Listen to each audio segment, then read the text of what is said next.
तो कृष्ण पाल गुर्जर साहब और विपुल गोयल जी, आप दोनों की दोस्ती बहुत है, लेकिन मनमुटाव भी काफ़ी रहता है। कई बार तो ऐसा होता है कि एक एक जगह के आप दोनों अलग अलग जाके उद्घाटन कर देते हैं। नायब सिंह सैनी साहब आजकल हरियाणा के साथ साथ पंजाब में काफ़ी सक्रिय रहते हैं। आपके जो कुछ नेता हैं वो ये भी कह रहे हैं कि आने वाले समय में जो भारत है वो हिंदू राष्ट्र हो जाएगा। वैसे भी हम जहाँ पर मेजोरिटी होती है तो उसी के नाम से या उसी की बातें करते हैं हम लोग। चक्रव्यूह देखिए मुकेश राजपूत के साथ। नमस्कार, आप देख रहे हैं न्यूज़ 18 नेटवर्क। ये है चक्रव्यूह। चक्रव्यूह में मैं हूं आपके साथ मुकेश राजपूत, और आज चक्रव्यूह के सवालों के घेरे में है हरियाणा के कैबिनेट मंत्री विपुल गोयल जी। बहुत बहुत स्वागत है आपका चक्रव्यूह थैंक यू, नमस्कार। बड़े समय के बाद आप फिर से हमारे इस मंच पर आए हो, चक्रव्यूह में आए हो। तो ये जो कई साल के दौरान कैसी रही राजनीति और क्या चल रहा है आजकल? आजकल कौन कौन से विभाग आप संभाल रहे हैं? आजकल मेरे पास अर्बन लोकल बॉडीज़, रेवेन्यू और सिविल एविएशन डिपार्टमेंट है। और राजनीति तो भारतीय जनता पार्टी में कार्यकर्ता के रूप में राजनीति 24 घंटे चलती है। सुबह शाम लोगों के बीच में रहना, लोगों की सुनना, लोगों के जो भी काम है उनके सुख दुख में शामिल होना, यही काम होता है जी, जो डिपार्टमेंट हैं ये बहुत अहम डिपार्टमेंट हैं। राजस्व है और दूसरा जो स्थानीय निकाय हैं। लेकिन खास बात इनकी ये रहती है कि सबसे ज़्यादा आरोप भी इन्हीं पे लगते हैं कि ये जो डिपार्टमेंट हैं इनमें बच के रहना बड़ा मुश्किल है। जब किसी भी डिपार्टमेंट में भ्रष्टाचार ज़्यादा बहुत है। वॉल्यूम होगा, ज़्यादा लोगों को जाने को मिलेगा, ज़्यादा लोगों का संपर्क होगा, ऑब्वियसली अगर क्योंकि किसी में भी परसेंटेज 1-2%, 3% ऐसा होता ही है कि कामों की डिलीवरी नहीं होना या कोई ना कोई दिक्कतें आ जाना, तो इस हिसाब से जहाँ वॉल्यूम ज़्यादा होगा तो वहाँ शिकायतें भी ज़्यादा होंगी। लेकिन ऐसी बात नहीं है, काफ़ी हमने चीज़ों को इम्प्रूव करने का काम किया। पीछे आपने देखा होगा कि हमने राजस्व विभाग के अंदर चाहे किसानों के खराबे से बातें लो, उसको दुरुस्ती करने का काम, उसको बेटर करने का काम और लोगों की उम्मीदों पर खरे उतरने का काम राजस्व विभाग ने किया। उसके अलावा रजिस्ट्रियाँ जो हम डिजिटल रजिस्ट्रियाँ, पेपर रजिस्ट्रियाँ 2.0 जो लेकर आए हैं, उससे उसको पेपरलेस करने के साथ साथ रजिस्ट्री के साथ साथ म्यूटेशन चढ़ाने का काम। 6 लाख म्यूटेशंस पेंडिंग पड़े थे, जिसमें से कि 4-4.5 लाख म्यूटेशंस चढ़ चुके हैं और बाकी पर काम चल रहा है। अगले कुछ दिनों के अंदर वो भी चढ़कर तैयार हो जाएंगे और आगे आने वाले लोगों को जो भी रजिस्ट्री के साथ साथ म्यूटेशन है, पटवार घरों के चक्कर नहीं काटने पड़ेंगे, उनको साथ ही मिलेगा। और बहुत सारे अमूलचूल परिवर्तन हमने तहसीलों के अंदर किया और आने वाले दिनों में बहुत परिवर्तन देखने को और मिलेंगे। ये डिजिटल युग है और इसको आप आगे बढ़ाने की कोशिश कर रहे हैं। तो जो रजिस्ट्रियों का आप कहें कि डिजिटलाइजेशन हो रहा है, इसमें जो हमारे आम आदमी है वो कितना तैयार है और इसके ऐसे फ़ायदे कौन से होंगे, और जो पहले की रजिस्ट्री हैं उनका जो रिकॉर्ड है उसको क्या खुद ब खुद रिन्यू हो जाएगा वो? देखिए, हरियाणा का राजस्व विभाग के अंदर हमने बहुत अमूलचूल परिवर्तन किए हैं। शुरू में चकबंदी से लेकर चाहे डिजिटलीकरण करने की बात हो, चाहे रजिस्ट्रियों के साथ म्यूटेशन चढ़ाने की बात हो, चाहे पेपरलेस करने की बात हो, चाहे फुली डिजिटल रिकॉर्ड करने की बात हो, तो आज जो है किसी को भी अपने खाते देखने के लिए, अपनी ज़मीन की फ़र्द देखने के लिए पटवार घरों में नहीं जाना पड़ता। अपने कंप्यूटर पे जाकर वो उसे अच्छे तरीके से चेक कर सकते हैं, उसकी कॉपी डाउनलोड कर सकते हैं। और अब आगे बढ़कर जैसा मैंने कहा कि अभी जो म्यूटेशंस भी साथ साथ चढ़ाने का काम किया। उसके अलावा हरियाणा एक ऐसा राज्य होगा, 31 दिसंबर तक हम मैक्सिमम जो है तकरीबन जितने भी हमारे गांव बचे हुए हैं उनकी चकबंदी करके उन्हें अपलोड करने का काम करेंगे। और आने वाले दिनों में हम लोग थर्ड पार्टी फेसलेस जो काम है रजिस्ट्री के अंदर वो शुरू करने जा रहे हैं। उससे बिल्कुल किसकी रजिस्ट्री किसने की, करने वाला कौन है, कराने वाला कौन है, किसी को कोई आपस में नहीं पता चलेगा। और एक पासपोर्ट की तरह की सुविधा होगी, थर्ड पार्टी उसका इंस्पेक्शन करेगी और वो डॉक्यूमेंट का इंस्पेक्शन करने के बाद रजिस्ट्रेशन करके उनकी रजिस्ट्री को अगले दिन या तो मेल पे चाहिए मेल पे ले लीजिए, कोरियर से चाहिए कोरियर से ले लीजिए, आकर लेनी है तो आकर ले लीजिए, कहीं कोई चक्कर काटने की ज़रूरत नहीं। म्यूटेशन भी साथ चढ़ी हुई मिलेगी, उसके साथ कई तरह के और दफ्तरों के चक्कर उन्हें ना काटने पड़े, उसी के साथ ही समायोजित करके कि हाउस टैक्स के अंदर आपको अपडेट कराना है, हाउस टैक्स के अंदर अपडेट हो जाएगा, प्रॉपर्टी टैक्स में अपडेट कराना है उसमें हो जाएगा। तो बहुत सारी सुविधाएं हम जल्दी लेकर आ रहे हैं। इसमें जैसे फ्रॉड होने के कितने % चांसेस हैं कि फ्रॉड भी हो सकता है, जब क्योंकि आना जाना ही नहीं पड़ेगा फिजिकली, इसमें चेक किस तरीके से आप रखेंगे? नहीं, आना जाना, रजिस्ट्री कराने वाला व्यक्ति तो एक बार वहाँ जाकर अपना फ़ोटो खिंचाएगा, लेकिन ना तो उसे इंतज़ार करना पड़ेगा, बढ़िया तरीके से साफ़ सुथरा एक दफ्तर होगा, उसके अंदर जिस तरीके से पासपोर्ट सेवाएं हैं, थर्ड पार्टी जो आएगी वो डॉक्यूमेंट्स को वेरीफाई करेगी, उसको कंप्यूटर से चेक करेगी ऑनलाइन कि ये सब डॉक्यूमेंट ठीक हैं, ओके कर देगी रजिस्ट्री। उसमें रजिस्ट्रेशन करने वाला अधिकारी कौन होगा, उस पर साइन करने वाला अधिकारी कौन होगा, उसको ये नहीं पता किसकी रजिस्ट्री होगी, और रजिस्ट्री वाले को नहीं पता किस अधिकारी ने इस पर साइन किया। जी, पासपोर्ट से मुझे याद आया कि आजकल पासपोर्ट को लेकर पहले माना जाता था कि हमारी पहचान है और एक इंडियन होने का सबूत है, लेकिन कुछ दिन पहले एक बयान आ गया कि पासपोर्ट जो है महज एक ट्रैवल डॉक्यूमेंट है। आधार कार्ड जो है बहुत जगह उसको भी आधार नहीं माना जा रहा है। लाइक अगर विदेश से आपकी वेरिफिकेशन आती है तो पुलिस वाले उसको नहीं मानते हैं। तो किस तरीके से हम ये साबित कर सकते हैं कि हम इंडियंस हैं? देखिए, अभी SIR हरियाणा के अंदर चल रहा है, उसके अंदर पूरी डिटेल किस तरीके का व्यक्ति, कौन वोटर होना चाहिए, कौन वोटर नहीं होना चाहिए, पूरी की पूरी प्रक्रिया है कि उसके फादर मदर कहाँ के रहने वाले हैं, किधर उसने जन्म लिया, किस स्कूल के अंदर वो पढ़ा है, कहाँ पर उसने 2002 के अंदर वोट दिया था।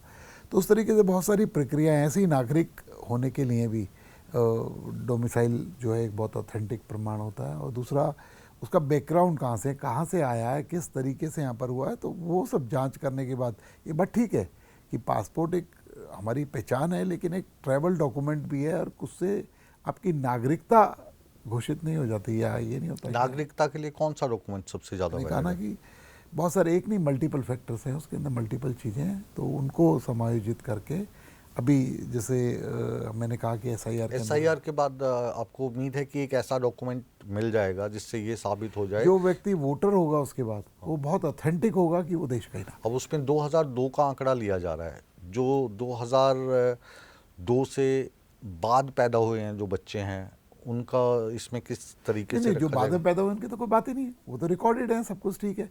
2002 के अंदर भी SIR हुआ था, तो तब तक का भी सारा आंकड़ा जो है वो वेरीफाई हो रखा है। 2002 के बाद 2002 तक उन आंकड़ों को आज तक वेरीफाई करके अपडेट करने का काम हम लोग। आजकल जो युग है जेन जी का युग है, नए जो बच्चे हैं उनकी अलग सोच है, उनके अलग डिमांड्स हैं, उनसे हैंडल करना भी एक अलग तरीके का है।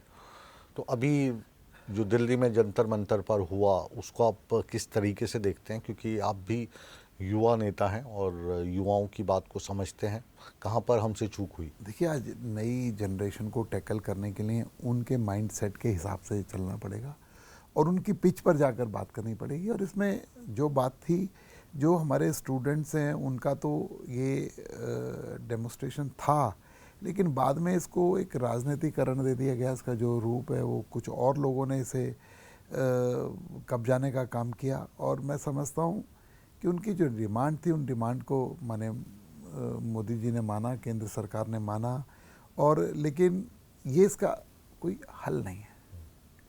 जो वो मॉडिफिकेशन चाहते थे, जो बदलाव उन्हें चाहिए, वो बदलाव होने चाहिए, वो बदलाव हों।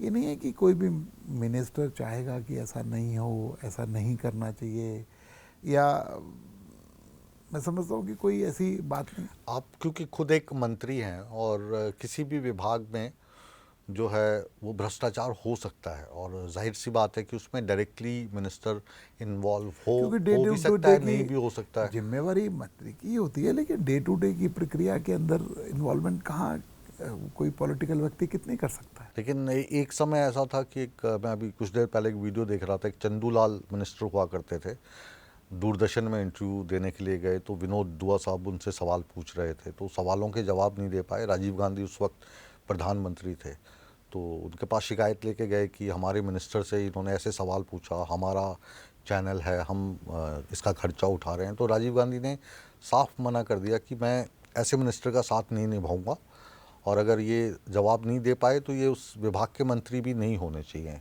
तो एक वो वाला दौर है जिसका एग्जाम्पल दिया जा रहा है, और यहाँ पे ऐसा लग रहा है कि राजनाथ सिंह का पहले बयान आया था कि इस सरकार में कोई भी मिनिस्टर इस्तीफ़ा नहीं देते, दबाव में हम इस्तीफ़ा नहीं देते। तो इन दोनों चीज़ों को आप कैसे देखते हो, और ये जो अब इस्तीफ़ा हुआ धर्मेंद्र प्रधान जी का, इस पर आपकी व्यक्तिगत राय ये क्या है? सारी प्रक्रिया सबको आप लोगों ने बहुत माइन्यूटली तरीके से देखा और आप लोग इसमें सब चीज़ों को वॉच भी कर रहे थे, तो इसलिए सारी बातें हो चुकी है। अब उस पर क्या जो डिस्कशन का कोई ऐसा मुद्दा नहीं है। हाँ।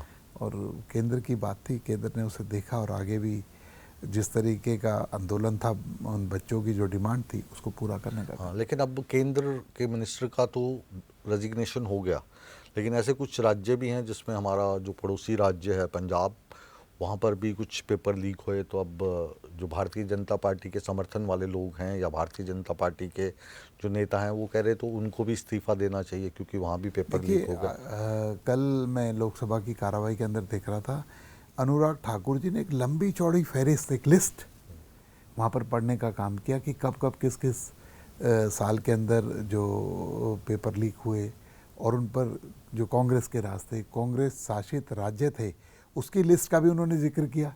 कहा कि मैं पटल पे रख देता हूँ, अगर पढ़ूंगा तो बहुत लंबी है वो लिस्ट।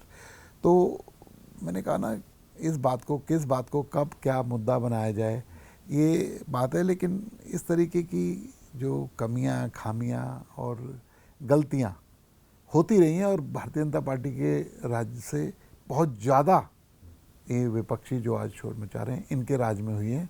लेकिन चलिए छोड़िए, लेकिन उनको तो हमने भेज दिया ना वापस, अब वो कहाँ हैं, आप कहाँ हैं। लेकिन उन्हीं बातों को लेकर तो हमने कहा ना कि हाँ, जहाँ पर 5 और 100 का या 2 और 100 का आंकड़ा हो, तो वहाँ उसको गलती नहीं कहते, उसको कहते हैं कि एक चूक रह गई। इंटेंशनली कोई गलती नहीं है, लेकिन जो रेगुलर हर साल में 2-2, 3-3 बार होती रही, वो तो इंटेंशनली बात थी ना। तो दोनों में फ़र्क है। लेकिन मैंने कहा ना, इस मुद्दे पर नहीं जाना चाहते, छोड़िए, जो है ठीक है, उस पर काफ़ी बहस होगी, सारी बातें होगी, बीती बात है। और नहीं, वो उसको विराम लेने नहीं दिया जा रहा ना। वो बिल्कुल आपसे सहमत है हम कि पेपर लीक हुआ, छात्र आंदोलन हुआ, उसमें लाठीचार्ज हुआ, उसके बाद मंत्री जी का इस्तीफा हो गया, ऑनलाइन एग्ज़ाम्स होंगे और बेटर उस तरीके से उसे करा जाएगा। और पहले भी देश की सरकार, आप देखिए, फटाफट उस पेपर लीक होते ही कैंसिल कराया गया पेपर को, जल्द से जल्द दूसरा पेपर कराया गया। दूसरा पेपर कराने के बाद फेयर तरीके से नीट का रिज़ल्ट आ जाता है, इतनी तेज़ी से काम करके। कोई भी किसी तरीके का डिले ना हो, पेपर नया डेट भी आ गई, पेपर करा भी दिया, उसका रिज़ल्ट भी आ गया, और जो कंप्लेंट थी कि पेपर लीक हुआ, उस पूरे पेपर को निरस्त भी कर दिया जी। आपके बड़े नेता हों, आप हों या आपके अधीन जो कार्य कर रहे हैं, अब बात 2047 की करने लगे हैं, 21 साल आगे की। तो आपको क्या लगता है कि लोकतंत्र में 21 साल तक आप ही रहेंगे, आप ही सत्तासीन रहेंगे? आज कोई भी चीज़ है, जो हमारी युवा पीढ़ी है या हम लोग हैं, हम आगे के विज़न के हिसाब से तो काम करेंगे ना, फ्यूचरिस्टिक के हिसाब, फ्यूचरिस्टिक सोच तो रख के तो काम करेंगे। आज जो हमारे बच्चे हैं, जो पढ़ रहे हैं, कॉलेजेस में पढ़ रहे हैं, यूनिवर्सिटीज़ में पढ़ रहे हैं, उनको कैसा प्लेटफॉर्म चाहिएगा, उनको कैसा भारत चाहिएगा, उनको कैसा डेवलपमेंट चाहिएगा, और पूरा विश्व के अंदर मतलब हमें किस तरीके से अपने आप को ग्रो करना है, उसका एक कहते हैं ना, उसकी लाइनिंग तो तय करनी पड़ेगी ना।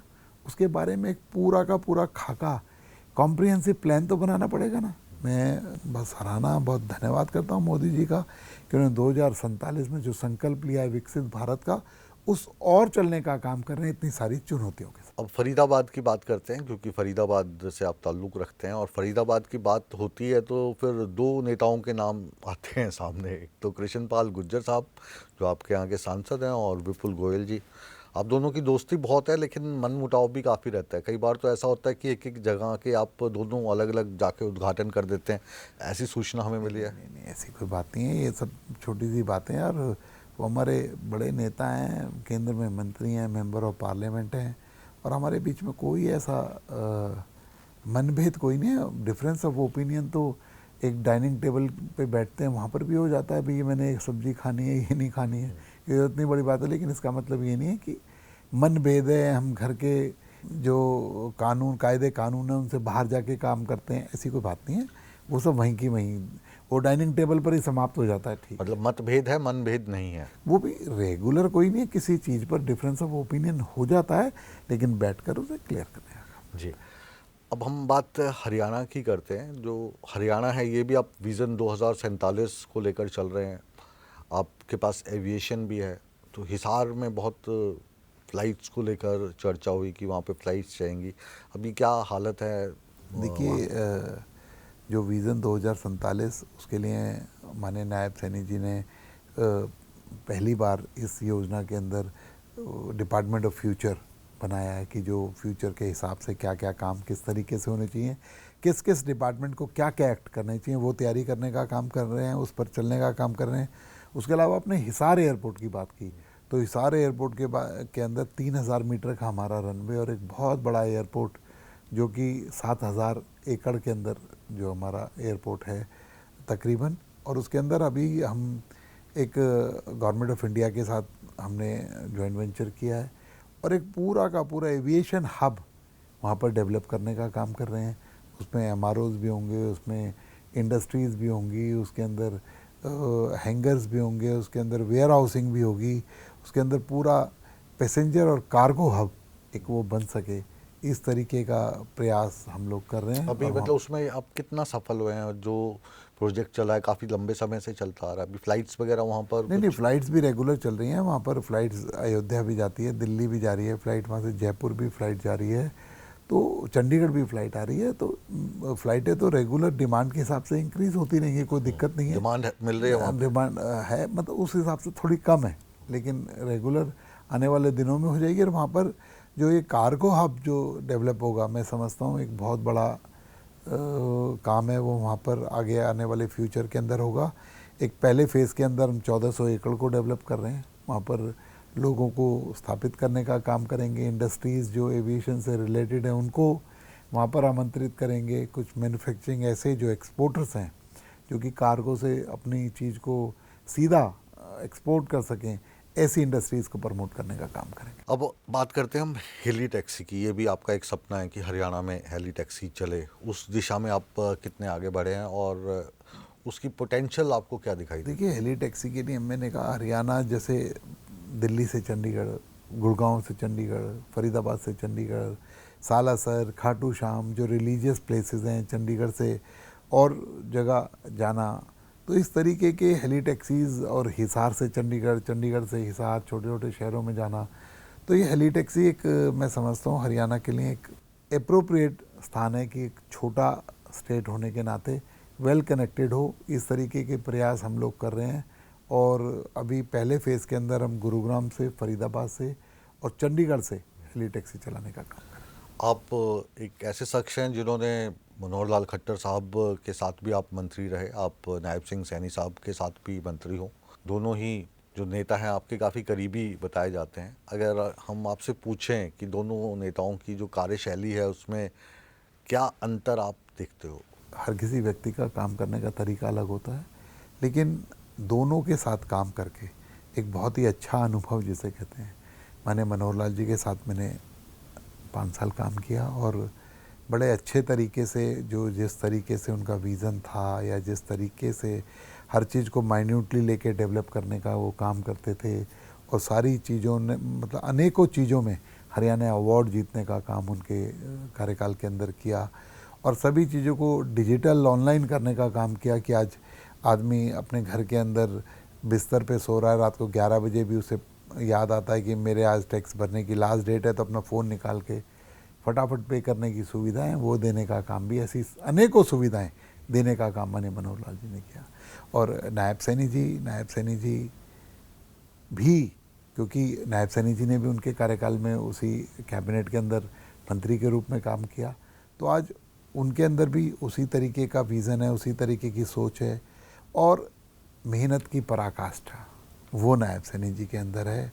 आज 18 घंटे बोलते हैं कि 18 घंटे से ज़्यादा बोलूँगा तो आपको लगेगा कि कोई व्यक्ति 18 घंटे से ज़्यादा कैसे काम कर सकता है, लेकिन मैंने नायब जी को 20-21 घंटे काम करते हुए देखा है। मैं देखता ही हूँ कि किस तरीके से वो परिश्रम की पराकाष्ठा वाला काम कर रहे हैं और उनका एक ही सपना है कि हरियाणा आगे बढ़े, हरियाणा तरक्की करे, हरियाणा को हम लोग आगे लेकर जाएं। नायब सिंह सैनी साहब आजकल हरियाणा के साथ साथ पंजाब में काफ़ी सक्रिय रहते हैं, तो क्या भारतीय जनता पार्टी हरियाणा के रास्ते होकर पंजाब की गद्दी पर पहुंचना चाहती है?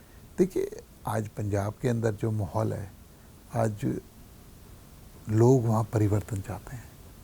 लोग भारतीय जनता पार्टी को वोट देना चाहते हैं, भारतीय जनता पार्टी की सरकार चाहते हैं। वहाँ लोगों का मत है कि हमने कांग्रेस को भी देखा, हमने आम आदमी पार्टी को भी देखा, हमने अकालियों को भी देखा, लेकिन भारतीय जनता पार्टी का शासन जिस तरीके से अनेकों राज्यों के अंदर है और जिस तरीके से वहाँ पर बायस ना हो गए, कोई भाई भतीजावाद नहीं और न्यूट्रल तरीके से सब लोगों को साथ लेकर सरकारें चल रही हैं, वो वैसा पंजाब चाहते हैं। तो मैं समझता हूँ कि आने वाले दिनों में जो 2027 के अंदर पंजाब के अंदर कमल खिलेगा और भारतीय जनता पार्टी की सरकार बनेगी। उसके लिए नायब सैनी जी भी, अनेकों नेता की जिम्मेवारी यहाँ लगी हुई है। नायब सैनी जी बहुत मेहनत कर रहे हैं, इसमें कोई दो राय नहीं है कि हफ्ते में 2-3 दिन रिकॉर्ड कर रहे हैं इसको हम, और फिर हम आपसे पूछेंगे जब सरकार बनेगी हफ्ते में 2-3 दिन के, और नहीं बनेगी तो भी। हाँ बिल्कुल पूछिएगा, कमाल है, हम बताएंगे अभी और मैंने कहा ना कि सरकारें बनना ना बनना ये तो वहाँ की जनता का मैंडेट है, लेकिन हम अपने परिश्रम पर विश्वास करते हैं। भारतीय जनता पार्टी का कार्यकर्ता परिश्रम के साथ काम करता है और वहाँ पर आज जिस तरीके से भारतीय जनता पार्टी के लोग वहाँ पर जा रहे हैं, लोगों के बीच में जा रहे हैं, लोगों की एक्सेप्टेबिलिटी। अब तो कहा जाता है आपकी चाहत हो तो सरकार बन ही जाती है, ना बने तो भी बना लेते हैं। आप काफ़ी करीब हैं गृह मंत्री अमित शाह के, तो आपको लग रहा है कि पंजाब में भी आने वाले समय में सत्ता पलटेगी और भाजपा के पास नहीं, वहाँ के लोग वोट देना चाहते हैं। लोगों की उम्मीदों पर हम लोगों को अपना विज़न और अपने जो और स्टेट्स में और देश के अंदर जो काम हो रहा है, लोग उससे प्रभावित होते हैं, लोग वोट देने का काम करते हैं। लोगों तक हमारा कार्यकर्ता घर घर जाता है, घर घर तक पहुंच पैदा करता है कि वो लोग कहते हैं कि जिन कभी हमारे यहाँ हमारा कैंडिडेट वोट मांगने नहीं आए, यहाँ के यहाँ महिला कार्यकर्ता, पुरुष कार्यकर्ता, युवा कार्यकर्ता, सब लोग हमें हमारे पास आते हैं, हमारे दुख तकलीफ़ को पूछने का काम करते हैं और उसको आगे जब सरकारें बनती है उसको निवारण करने का काम। तो अब जो हम 2047 की विजन की बात करते हैं, उसमें आप अपने जो डिपार्टमेंट हैं जिसके आप मंत्री हैं, उनको आप कहाँ पे देखते हो कि हरियाणा उसमें कहाँ पहुँचेगा? हरियाणा जब प्रगति होगी और हरियाणा के साथ साथ देश हमारा वर्ल्ड लीडर होगा, अगर नहीं हम लोग आगे चलेंगे और लोगों को एक दिशा देने का काम करेंगे विश्व को, तो ओबियसली उसमें हरियाणा भी तरक्की करेगा। और हरियाणा एक ऐसा प्रदेश है जो कि मोदी जी के इस संकल्प के साथ कंधे से कंधा मिलाकर चलने का काम करेगा और इसमें अहम भूमिका निभाने का काम करेगा। चाहे हमारी इंडस्ट्रियल पॉलिसी की बात हो, चाहे अर्बन लोकल बॉडीज़ डिपार्टमेंट हो, चाहे एविएशन की बात हो, चाहे हमारे डिपार्टमेंट के अंदर रेवेन्यू की बात हो, जो परिवर्तन जो आज हम एक डेवलप कंट्रीज़ में देखते हैं उस तरीके के परिवर्तन। क्योंकि मैं अब आपके जो कुछ नेता हैं वो ये भी कह रहे हैं कि आने वाले समय में जो भारत है वो हिंदू राष्ट्र हो जाएगा। इस को लेकर जब पंजाब में बात की तो आपके जो पुराने सहयोगी रहे अकाली दल, उनको भी काफ़ी चुभी। तो क्या आप आने वाले समय में भारत को एक लोकतांत्रिक देश ही के तौर पे ही देखना चाहते हैं, या आप भी चाहते हैं कि ये हिंदू राष्ट्र बन जाए? वैसे भी हम जहाँ पर मेजॉरिटी होती है तो उसी के नाम से या उसी की बातें करते हैं हम लोग। तो मुझे यहाँ आज लोकतांत्रिक व्यवस्था है, लोकतांत्रिक व्यवस्था रहेगी, लेकिन मेजॉरिटी अगर जहाँ पर हिंदू होंगे तो उसे हिंदू राष्ट्र कहो ना कहो। आज हम लोग विदेशों के अंदर जाते हैं जहाँ पर क्रिश्चियनिटी ज़्यादा है, जहाँ पर इस्लाम ज़्यादा है, तो वहाँ के हिसाब से ही कहते हैं भी ये एक मुस्लिम कंट्री है, ये क्रिश्चियन कंट्री है, ये हिंदू कंट्री है। नेपाल के अंदर जाएं तो हम बोलते हैं भी हिंदू कंट्री है। तो ऐसे ही भारत की तो खासियत ही यही रही ना कि जब हम आज़ाद हुए थे तो हम ना हिंदू कंट्री हैं, हम ना सिख कंट्री हैं, हम ना मुसलमान कंट्री हैं, हम बहुत ही खूबसूरत हैं, हम लोग। हमने कहा ना हमारे यहाँ लोकतांत्रिक व्यवस्था, हमारा भारत का जो लोकतंत्र है, मैं समझता हूँ विश्व का लोकतंत्र ऐसा स्वस्थ लोकतंत्र कहीं पर भी नहीं है। ऐसी पारदर्शिता और इतनी स्वायत्ता और इतनी छूट किसी भी धर्म और जाति के लोगों को जितनी हिंदुस्तान में है। मैंने विश्व के, मैं भी बहुत सारी कंट्रीज़ घूमा हूँ, बहुत सारी कंट्रीज़ में मैं गया हूँ, मैंने कहीं नहीं देखा इतना स्वस्थ लोग। यानी आपकी सोच तो एकदम सही है, मैं उससे सहमत हूँ कि जहाँ पर इतनी संख्या में हिंदू रहते हैं वो वैसे ही हिंदू राष्ट्र है, लेकिन उसको हिंदू राष्ट्र घोषित करना या इस तरफ बढ़ना, क्या वोट पोलराइजेशन की तरफ बढ़ाया गया एक कदम है कि सभी हिंदू एक साइड हो जाएं और जो माइनॉरिटीज़ हैं वो अलग हो जाएं, क्योंकि उनके वोट से फिर कोई फ़र्क नहीं पड़ेगा और सत्ता जो है लंबे समय तक जो चलती रहेगी। माइनॉरिटीज़ हैं उनको हम देश से बाहर तो नहीं भेजने का काम कर रहे हैं ना, देश से बाहर जाने का, कि ये भी हमारे भारत के नागरिक हैं। लेकिन सिर्फ एक ही बात है, भारतीयता को, भारत के संविधान को सभी को मानना पड़ेगा। जो लोग संविधान को मानते हैं वो सारे ही भारतीय। आपके डिपार्टमेंट की अभी बुधवार की मैं बात बता रहा हूँ कि नगर पालिका के जो कर्मचारी थे वो आपसे मिले, उन्होंने जब धरना प्रदर्शन किया आपने उनकी सारी मांगें मान ली, लेकिन वो मांगें अभी तक लागू नहीं हो पाई।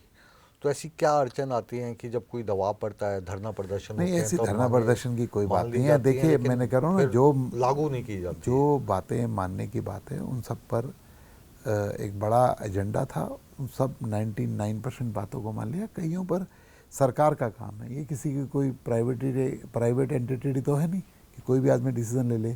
कहीं कोर्ट का मसला होता है, कहीं कानून का मसला होता है। उन सब के तहत जो भी बातें हैं उनको मानने का काम करते हैं। हमारी सहमति होती है कि उसका रास्ता निकालें, उन रास्तों को निकाल रहे हैं और मैक्सिमम मांगे हमने मान ली हैं, उन पर काम भी हो गया है। कुछ एक बातें उस पर चर्चा चल रही है, उसकी कोई कानूनी पहलू भी होते हैं, कहीं कानूनी प्रक्रिया के अंदर से गुजर कर जाना पड़ता है, कईयों के लिए कोई कानूनों में अमेंडमेंट करना पड़ता है, किसी के लिए कोर्ट की डायरेक्शन को देखा जाता है। तो बहुत सारी चीज़ें तो वो लोग वो कर रहे हैं। हम न्यूज़ 18 नेटवर्क पर इस वक्त हैं आप, आपके वोटर्स भी आपको देख रहे हैं, और जो आपके वोटर्स नहीं हैं वो भी हिंदुस्तान में या देश से जो बाहर हैं वो भी आपको देख रहे हैं। तो आप के विज़न के तौर पर और आपके संदेश के तौर पर अंत में क्या कहना चाहेंगे आप? देखिए, मैं सभी से यही कहना चाहूँगा, जितने भी हमारे हरियाणा वासी हैं, जितने हमारे देशवासी हैं, जो भारत का जो लोकतंत्र है, भारत के अंदर जो डेमोक्रेसी इतनी स्वस्थ है कि विश्व के अंदर जाओगे ऐसी डेमोक्रेसी, इतनी स्वायत्ता, इतनी फ्रीडम मेरे ख्याल से किसी देश के अंदर नहीं है। हमारा देश बहुत प्यारा है और हम सबको लगकर 2047 का जो माननीय मोदी जी ने जो विज़न देखा है उस लेकर चल रहे हैं। उस विज़न पर हम सब लोग काम करें और भारत से अपेक्षाएं तो करें, लेकिन भारत को क्या दे रहे हैं, अपनी हमारी जिम्मेवारी क्या है, उसके बारे में भी ज़रूर सोचें। तो मैं समझता हूँ हम 2047 से पहले उस संकल्प को पूरा कर पाएंगे। बहुत बहुत शुक्रिया, आपने अपने कीमती समय में से समय निकाला और चक्रव्यूह में हमारे हर खट्टे मीठे सवालात का आपने जवाब दिया, तो बहुत बहुत शुक्रिया।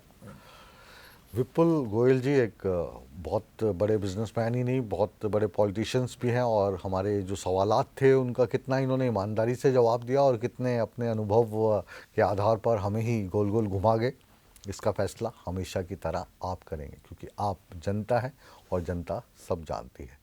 तो चक्रव्यूह को यहीं पर विराम देते हैं, लेकिन आप कहीं मत जाइए, बने रहिए हमारे साथ, क्योंकि नेटवर्क 18 पर हमेशा की तरह खबरों का सिलसिला लगातार जारी है। बने रहें।